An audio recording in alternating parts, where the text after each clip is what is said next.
Oh hey, I didn't see you there. But I suppose it's finally time to talk about a film I am very, very passionate about.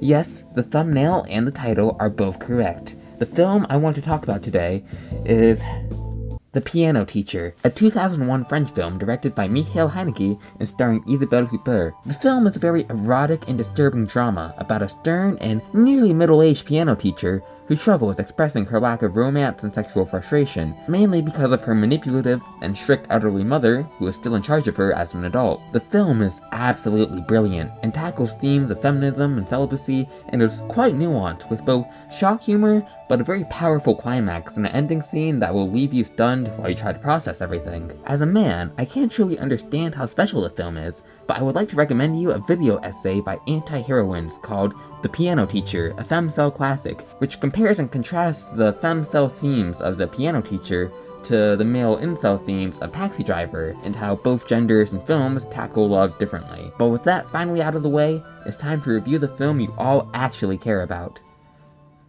The Night Porter, directed by Liliana Cavani, another dark... Listen, we got rules in this house, and you better What follow the them, fuck? or you'll find yourself out of here. Whitey Duvall from 8 Crazy Nights? What are you doing here? If you're coming from the street with dirty shoes on your feet, that's a practical foul. What the skibbity? Don't.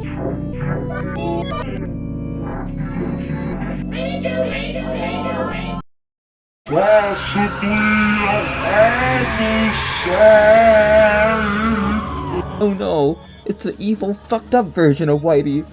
It's Whitey.exe! Adios, Tommy John! My name's not Tommy Whitey, but I guess this is it. Thanks for watching, everyone.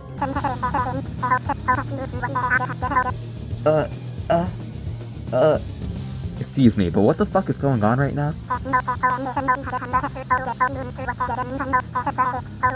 Listen, I'm not reviewing the Gingerdead Man 2, Passion of the Crust. I hated the first film. I absolutely hated the first film. I despised the first one, and I hate the second one even more. I haven't even watched the third one yet, because it looks even worse somehow.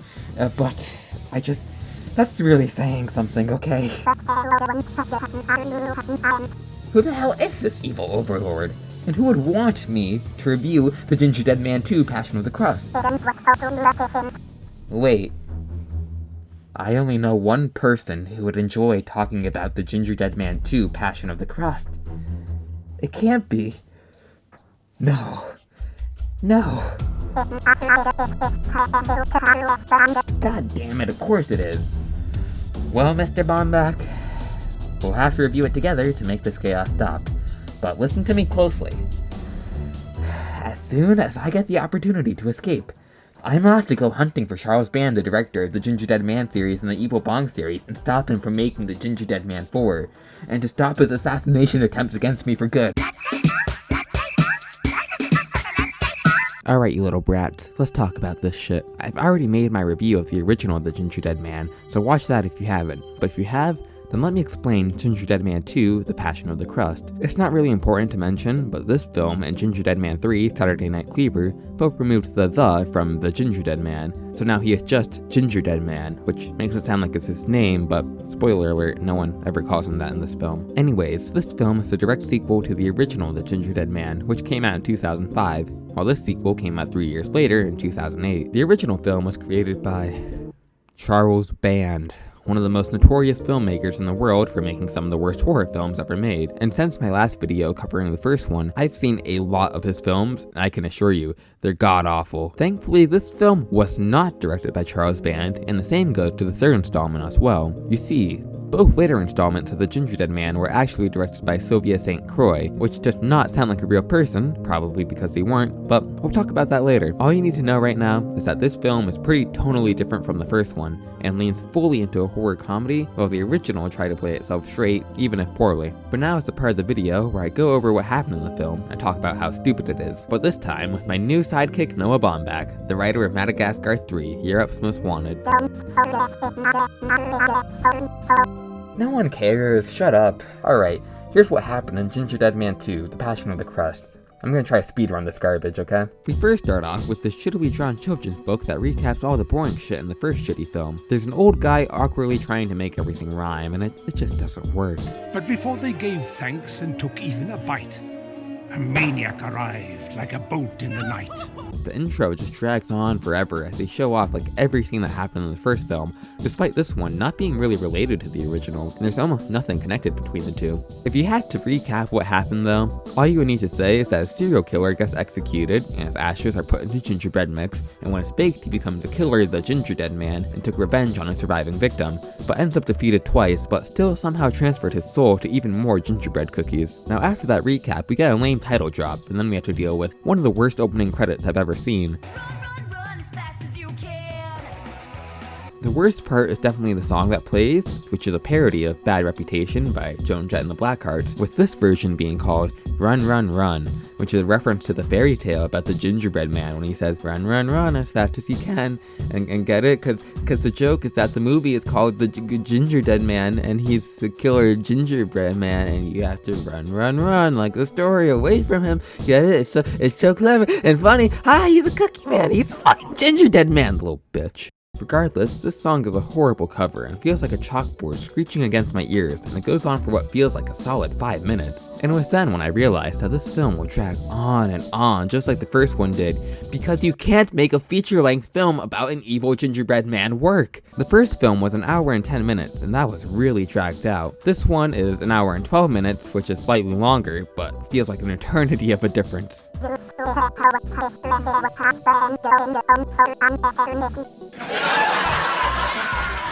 This was your idea, you little fuck. Now go make another shitty film about boring people and stop bothering me. Alright, we'll start talking about the rest of the movie, but I just want to briefly mention that the intro credits also feature very ugly and atrocious art that is either horny, ugly, or both. They're supposed to look like movie posters because this film, spoiler alert, takes place in a film studio, but the audience doesn't know that yet, so when my friends and I first watched this, we just laughed our asses off from the whiplash we got so early on. The credits also wrap up by showing Sylvia St. Croix directed this film. So let me explain what I was mentioning earlier. Gingerdead Man 2 and 3 were directed by this person, who was only ever credited for these 2 films, so it's definitely a pen name. Another thing worth noting is that this film actually has 2 directors according to Letterboxd, but not in the film, with the other director being Peter Christian Coulson, who is also only credited for this film and nothing else, and he did not work on Gingerdead Man 3. Gingerdead Man 3 also had 2 directors according to Letterboxd, with one being Sylvia and the other being William Butler. Now this is interesting, because if you go to the IMDb page of Gingerdead Man 2, The Passion of the Crust, you see that in the trivia section it claims that Sylvia St. Croix is the pen name of William Butler, who is definitely a real person. This leads to even more questions, like was Gingerdead Man 2 directed by William Butler? Was Pieter a pen name too? And if so, who was he? Why didn't Pieter return to Gingerdead Man 3, but Sylvia St. Croix and William Butler did? Even though William Butler is Sylvia St. Croix, so does that mean that there are 2 Sylvia St. Croix? Was the IMDb thing even real? My god. My god, why do I even care? I don't care. Okay. Here is the actual plot. We start off on the set of a movie studio, but if you miss the short shot of the studio like I originally did, all you would see is a stupid looking wizard and a cheap movie set as he prepares a sacrifice. The acting is painfully atrocious, even if intentional. Praise her! Praise her! Praise her! But what's more painful is definitely the strobe lights trying to give me a seizure. Beyond the annoying lights though, the annoying wizard is apparently trying to summon some disturbing tiny terrors such as a pirate, a hemorrhoid, a gnome, a robot with machine guns, a little baby with a little baby with shit on its head. And last but not least, Haunted dildo! Rise, haunted dildo! Rise! this is probably the most disturbing penis monster I've ever seen. Oh yeah, the haunted dildo does kind of remind me of Mara. But that's Shin Megami Tensei, you dumbass. After looking at the haunted dildo as I try not to throw up, the little baby with shit on his head shits on the wizard, which causes him to break character, and we get to see the entire film set and crew.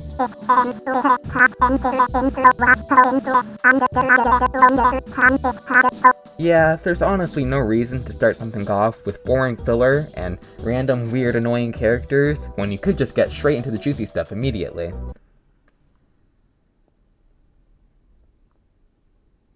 Anyways, the film crew consists of a nerdy girl, an actor in ugly makeup, and a stereotypical gay character. Down, hold still, Mary. Oh, get away from me, you queen! My, what a cast. And speaking of the cast, none of the original cast returned in this film, literally not a single person. Now this is funny for multiple reasons, mainly because Robin Sidney, the protagonist of the first film, is actually married to Charles Band in real life. There's also a 32-year age gap between them, so, you know. The more you know. Besides that kind of not so fun fact, this also means that the legendary actor Gary Busey has not returned as the legendary The Gingerdead Man for its sequel, and honestly, can anyone blame him? But that was the only redeemable thing about the original, so the absence of him is felt and makes this garbage even worse. Enough of that though, let's talk about something cool though, which are the cameos of famous makeup effect artist John Carl Buechler and the iconic Greg Nicotero, who was also an executive producer of The Walking Dead and directed 37 episodes. See, it's not all bad. Just mostly bad. Now back to the plot. We basically see the actors are all angry because of the working conditions, but our protagonist, Kelvin, is a very optimistic filmmaker for bad horror B movies. So he's basically the stand-in for Charles Band.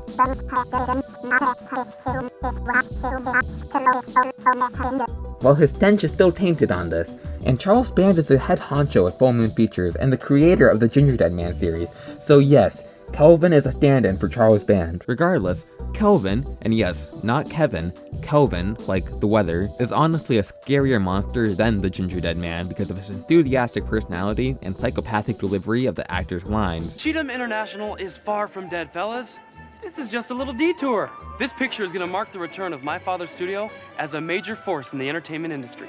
Tiny Terrors 9. He's trying to revive his late father's old forgotten film studio by making a sequel to his most famous franchise, Tiny Terrors 9. Thankfully, Charles Band would never make a series with so many installed. Oh, come on. Alright, just to be clear, I'm never reviewing the Puppet Master films. I'm sorry. Next, we see a Dolly Parton wannabe called Polly, and my roommate said she looks like his aunt, which would definitely make this film harder to watch. This is because Polly constantly acts disturbingly erotic, and my jaw almost shattered from all the cringing I was doing while stomaching her scenes, which do progressively get worse. Baked goods all the way from the great state of Texas. You think you can handle these, honey buns? Right now, she's holding a box of pastries that she got from her sister all the way in Texas, which is already stupid because who would want stale pastries sent from Texas to California? But more importantly, why is there an ugly-ass The Gingerdead Man in there? It looks nothing like the one we saw in the ending to the first film, and it's so clearly out of place and hideous, and it never explains why it looks nearly identical to the one that was eaten in the first film. After that horrible excuse for why the Gingerdead Man is here, we see the crew go to production hell, which must be very realistic for Full Moon, as they all start beating each other to a pulp. While chaos ensues, we see the Gingerdead Man with gross black beady eyes as he tries to say something, but the audio mixing was so bad I couldn't hear it. Wait till they get a taste of me. The scene then transitions to a man who's supposed to be a terminally ill boy who's going to his favorite film studio through the help of the End of the Rainbow organization, which is a horrible and distasteful parody of Make-A-Wish, which is just another shitty thing Charles Band has been a part of, which is actually a very long list. Well, besides trying to assassinate me with Whitey.exe, probably Ooga Booga. We don't talk about Ooga Booga. Anyways, we see the boy, whose name is Tommy, as he gets his dreams crushed, seeing all the fighting going on, and Kelvin's intern covered in blood. Kelvin and Tommy then meet, and Kelvin gets a confidence boost after hearing how impactful his dad's movies were to Tommy, as we get more Make-A-Wish jokes. I have every single movie he ever made. He changed my life. Or what's left of it, anyway. Oh, don't be sad, Tommy. Maybe you'll see him up in heaven. She's right. After that, Polly sexually harasses one of the actors, as Gingy interrupts her like a true gentleman. Is it hot enough for you? Real hot. Fucking whore.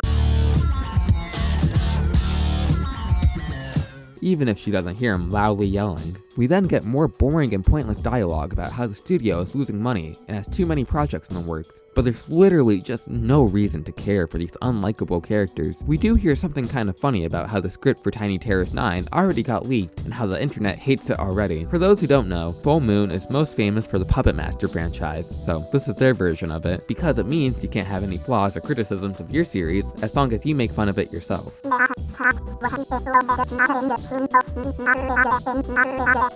You cheated on your wife, that's different. Another funny thing to note is that there's a popular horror reviewer by the name of Cain Keltic, I mean Demon Warrior 13, who's boycotting all of the studio's films until the studio ceases productions of Tiny Terrors 9. Just like how I'm boycotting Gingerdead Man 3 until Full Moon finally makes Gingerdead Man rebate, like he promised he would at the end of Evil Bong 666. Regardless, after all that talking, even Gingerdead Man 2 The Passion of the Crust knows just how boring this film is.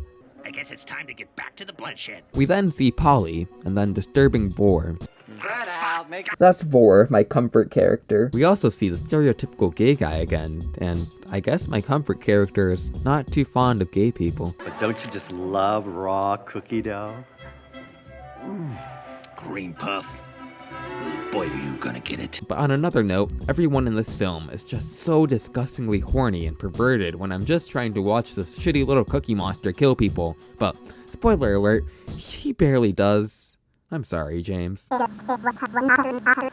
Still, I've seen better porno slashers than this. Now we're back to Kelvin and Tommy, and also his caretaker Heather. We then see a little person trying to take a shit, which is not the first time there's been humor at a little person's expense in a Charles Band film. I'm looking at you, Gingerdead Man vs. Evil Bong and Evil Bong 666. After that, Kelvin is trying to introduce Tommy to a star actor, but the star doesn't want to leave his trailer because the Tiny Terrors film he's in is so shit. Fun fact though, the star actor played by Jacob Whitkin who has appeared in half the mainline Evil Bong films as Lionel's granddad.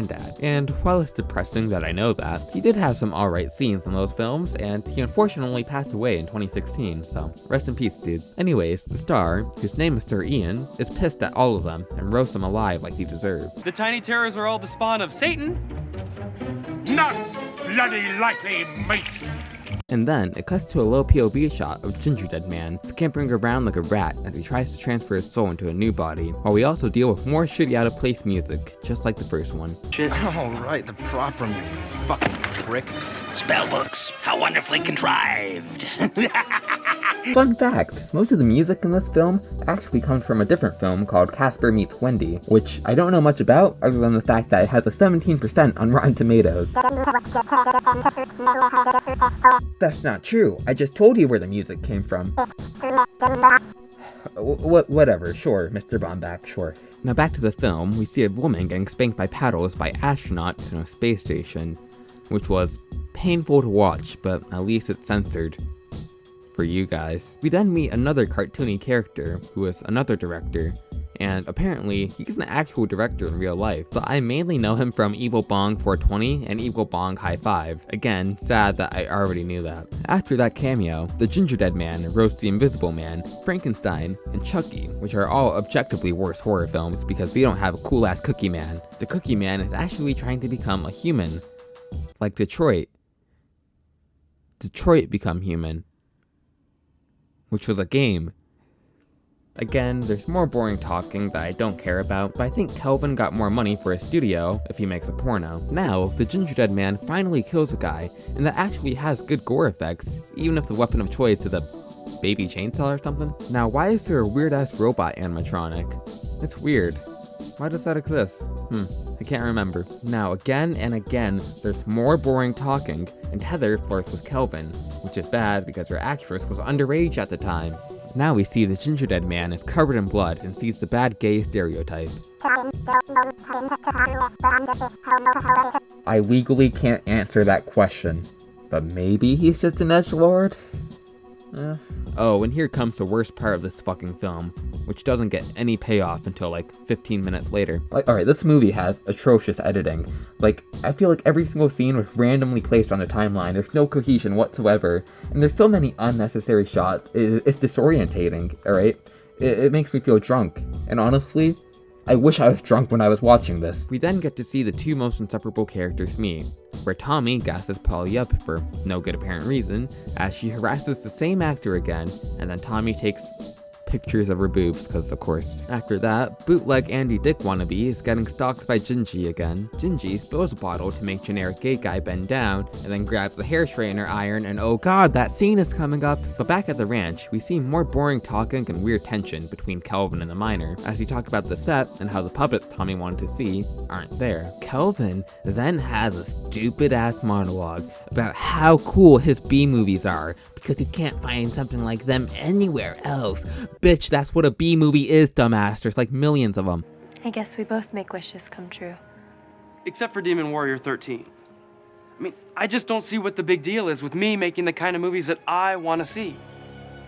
If you know you're gonna hate something so much before you even open up the package, then why bother even watching it? If you know you're gonna hate the package so much before you even open it, why bother even watching it? Because it was free on Tubi, you dumb fuck, that's why. No one is an actual fan of the series. People just watch it because it's dumb as shit, and soulless garbage that's fun to laugh at. But it could be more. A B-movie can still be good, as long as there's love and passion put into it, and has charm. Well, these are just soulless cash grabs made to make money off their cover. Why do we hate the package so much before you even open it? Well, why did he put the Gingerdead Man on a crucifix and call the film The Passion of the Crust, when it literally has nothing to fucking do with Jesus or Passion of the Christ? Literal jack shit besides the last 2 minutes, which were probably added last second anyways. Oh, but it was called Bakery and Blood in some releases. Oh, I don't give a flying fuck. There's no fucking bakery in this one at all. That was the first one, dumbass. The second one is a film studio. There's no bakery and barely any blood, let alone an entire bakery worth of blood. How do you stop falsely leading audience members to a film that doesn't exist and just make some good schlock horror? Is that too much to fucking ask for? Jesus H. Christ. Fuck you, Charles Band. Oh, I just realized Tommy's reading Fangoria in that monologue. Fangoria's still pretty cool. They're still around. I highly recommend them if you haven't. They're definitely worth reading. That Fangoria cameo was ruined though, because of the kiss between the 17-year-old actress and 24-year-old actor. And not only that, but Kelvin's actor, Kay Vaughn, is now a right-wing grifter comedian. Because of course he fucking is. It's a Charles Band film.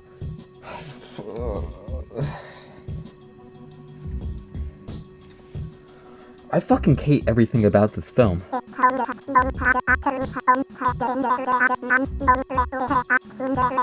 What the fuck are you talking about? Alright, whatever. But now, Polly sneaks up on the actor she's been harassing and says something, but you can't hear anything because no one knows how to mix their fucking audio in these films. The cougar is ready to stalk her prey. We're now back at the gay guy's ass after like 20 minutes and talks about how the industry fucks him in the ass. The Gingerdead Man then puts a hair iron in the gay guy's asshole and he starts to like it. And he's moaning because he's gay. Get it? The joke is that gay men like it up the butt. The joke, did you not get it? He's moaning like a gay person does when they do freaky butt stuff. That's the joke. Is it funny yet? Are you laughing? No, me neither. It's a lot of fucking blood in the ass, which is hard to watch, but so far it's been the only on-screen kill, and I think we're almost done with the film. Gingy then grabs a knife and vents like the imposter in Among Us. Then Gingy watches like a freak as Polly keeps harassing this poor actor. Oh my god, nothing in this film aged well, I swear. The actor, who has been against all of her advances and clearly uncomfortable, rejects her, but decides to give in when Polly says she can connect him to more casting directors, which would be genuinely horrible and fucked up if the gender roles were reversed. We then see the weird underage maturity gap actors make out with each other even more, which no, you will definitely not be seeing. They then try to get the star, Sir Ian, out of his trailer and find the puppets. Again with the disturbing Polly sex scene, while Gingy furiously touches the gingerbread package, which is even harder to watch, but if you've seen Evil Bong 420, then you know it could be worse. If you know, you know. Oh my god, why does he growl while he's doing it?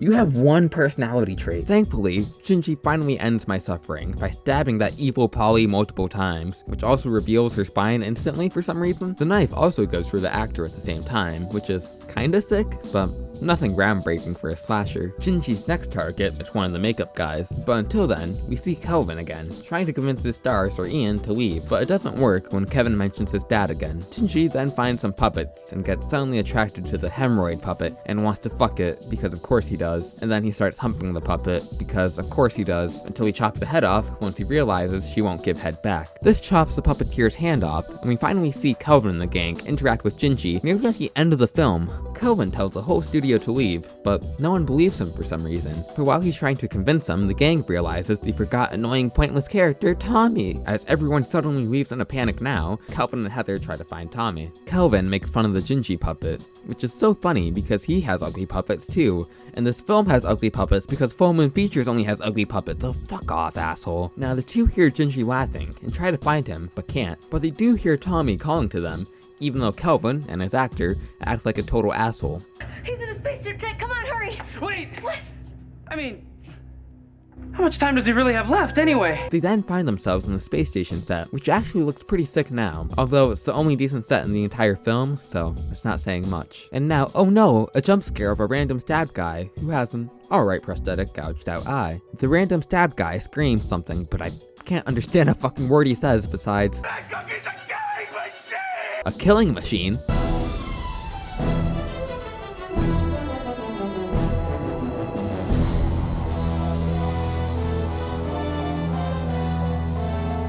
Holy shit, Gingy is piloting a fucking Ava unit right now. This is officially peak. Ava Unit Ginge blasts the guy with the laser that disintegrates him, because of course the B-movie studio had the budget for that. We also see Gingy has red eyes, just like the Tokyo Ghoul, and then he goes full berserk like Neon Genesis Evangelion, as he says some more shitty one-liners. Get ready, have your biscuits burned! Kelvin then tries to fuck with the Cookie Man, but gets knocked out like the baby he is. But unfortunately, Gingy does not kill him, as the power gets shut off by a random axe chopping the robot's wire, which completely disables it for good. Turned out it was Tommy who chopped the power off all along, but his real name was actually Demon Warrior 13, the horror reviewer mentioned at the beginning. He even makes a shitty Shining reference, just like any film student would. Here's Tommy! He's so corny and edgy, but he is literally me. Literally, he represents me, so he's officially awesome. He then brings out his loaded gun and points it at Kelvin, the horror B-movie director, which I would not do to Charles Band even if he is trying to assassinate me by sending Whitey.exe to kill me like the bigoted bitch he is. Apparently, Tommy wants to kill both Kelvin and Heather and destroy the entire studio by bombing it harder than Evil Bong 666. My least favorite of the Evil Bong movies. But no, he is literally going to become a suicide bomber, which I, Cain Keltic, would never do. Certainly not because I'm not a terrorist, I just hate Charles Band for trying to assassinate me with Whitey.exe and for making my least favorite films of all time, and for being a little bigoted bitch. Anyways, Tommy makes fun of all the bad puns in Kelvin's movies, which I agree with, but I wouldn't if the puns in these movies didn't feel so fucking forced. Tommy then makes fun of Kelvin, and says that he knows how to write a screenplay because he's read every book on how to write one, but Kelvin is too busy making sequels to come up with something good and original. Fucking cook, Tommy. This guy is genuinely awesome besides the illegal activities that I do not condone. Tommy also makes fun of Charles Band for only hiring his friends and having a good time making shit movies with them, which is so true. Oh my god, I hated the stereotypical hillbilly characters in the Evil Bong films, but he kept showing up for no good damn reason. Tommy then lastly mentions how Kelvin ruined a franchise, which is just not true, because there's never been a good Full Moon franchise in the first place. Tommy also says the funniest line in the film by far. You need an exorcist for anything as powerful as a haunted dildo. Scorsese's probably rolling in his grave at the thought of you and this shit rig operation. Actually, Martin Scorsese is still alive. Tommy believes that if he kills Charles Band, if he kills Kelvin, then no one will ever have to watch his stupid shitty B movies ever again. You're absolutely right. What? I'm joking. I'm just joking. Calm down. I genuinely don't want to get revenge on Charles Band for trying to assassinate me through the help of Whitey.exe and for being a bigoted bitch. Tommy is still cooking and says Charles Band has no talent and no idea what he's doing and needs smart film critics like me to help write movies for him instead. But truthfully, his films aren't that bad because you can still stomach them for the most part, and they're fun in a dumb way at least, and you can always watch the next one, which will inevitably come out. Wait a minute, this sounds like propaganda. You're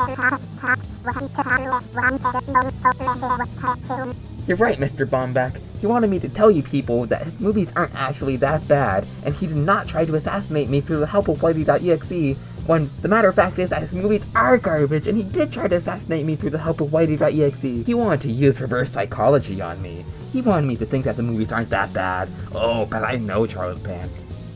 I know. I am too smart for that. I would never fall for such a stupid, simple trick. Alright? So have my word, Charles Band.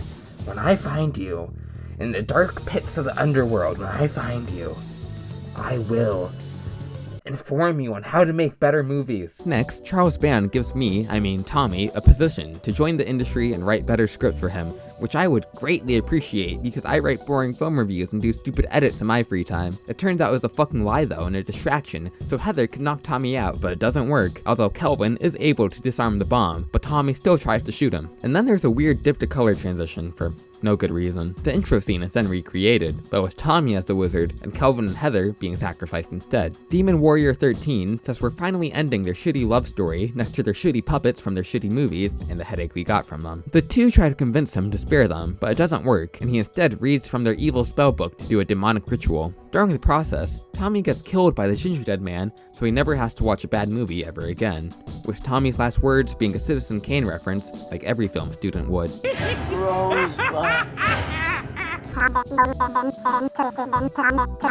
Nah, I don't really feel like it. Gingy then threatens to kill Heather to get enough victims for the ritual to work, and then use Kelvin as the host. But it doesn't matter, as Tommy's epic cinephile blood seeps into the pentagram on the floor, which causes the gross puppets from the beginning to become alive. We then get a reference to Raiders of the Lost Ark, as the two look away while we finally get to the title of the fucking film for some random ass reason. We see Gingy get crucified by the puppets and the haunted dodo because why the fuck not? The process is just so slow and annoying though. Why the fuck is there a cross, a mini crown of thorns, and convenient hammers and nails in the first place when there's no scene like that planned at all in the Tiny Terrors film? There's literally no reason for this and no context, but of course that was the case. It was just to be stupid and shocking to the innocent victims who decided to watch this film. We continue to watch as the puppets painfully nail the Cookie Man to the cross, and he burns alive for some reason. Did they burn the only puppet of Gingy? Because afterwards, they used a statue in the Evil Bong films, and I haven't seen Gingerdead Man 3 yet, but I'm pretty sure it's just CGI.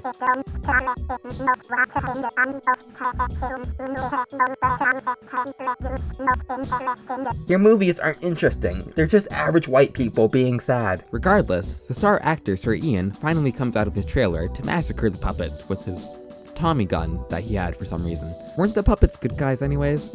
For killing Gingy and saving Kelvin and Heather? Well, we need to have stupid bullshit happen somehow. If I'm being quite honest, the gore isn't that bad in all honesty, but it feels so pointless and out of place. Like, why would I want to see gore of these unrelated puppets in my Gingerdead Man film? And of course they're making out again. Even Grandpa's disgusted. It turns out Sir Ian thought it was still part of the movie, so he's pissed when no one is filming. And then of course we randomly cut to Kelvin winning an award for a stupid ass film because of his puppets. Get it? Get it? Fuck off. Keep dreaming, Charles Band. You're not getting one. Ever. Finally, the narrator returns and says, Never listen to critics. Those assholes are lame. And warn all your children in search of a treat. Eat all your veggies, because you are what you eat. And then a homeless guy eats Gingerdead Man 2, The Passion of the Crust, and becomes Gingerdead Man 3, Saturday Night Cleaver. The end! Alright, are you happy now, you little fucks? Is Mr. Charles Band happy now?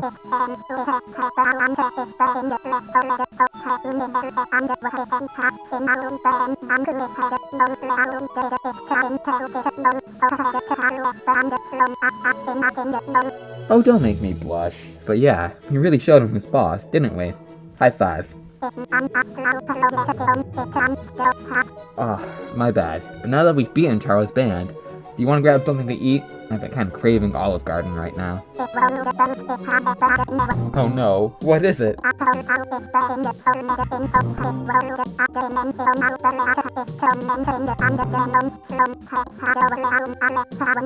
Oh come on, give me a break. Oh no, he be the evil bong, the gingerweed man, the Smith from the Smiths. Wait, he's a normal dude, why is he here? Ah, that makes sense. But there's one more. Wait, no, it can't be. No, please, no. Anyone but him. It's me, the Gingerdead Man. No, this can't be happening. Oh, we best stop believing in horror B movies, cause you're in one. I hate you. I know you do. So that's why I have one last thing to ask of you. Oh no. What is it? Wanna have sweaty, passionate, anal, gay sex together. Oh.